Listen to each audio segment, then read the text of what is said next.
नाम मैं गायक काकू बोलूँगा। तो आज हम लोग अपने फाइनली शूट पे आए हैं अपने गाने का। गाना है अपना पियर की ओढ़निया में पतर की दिल ले गई। तो ये मेरा भाई गाना लिखा हुआ है, ठीक है, लिखा है मतलब गाए हैं हम।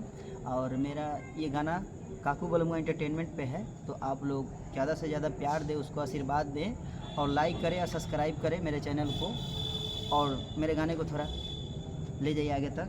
खूब रील बनाइए, खूब रील बनाइए उस पर। एल्बम का नाम है ओढ़निया वाली। ओढ़निया वाली। तो उस गाने का बोल है, हरे कनिया के सहेली रहे लागत झड़ेली रहे, रात भर में मजा वाला फील दे गइल, अपना पियर की ओढ़निया में पतर की दिल ले गइल, अपना पियर की ओढ़निया में पतर की दिल ले गइल।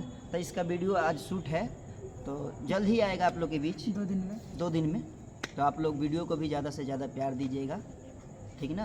आप भी कुछ बोल दीजिए। ज़्यादा से ज़्यादा काकू भैया को प्यार दीजिए, हमको प्यार दीजिए और चैनल को सब्सक्राइब जरूर करिएगा। मेरे चैनल है। गाना बनिए, थोड़ा रील भी बनाइएगा। हाँ ठीक है, नमस्ते।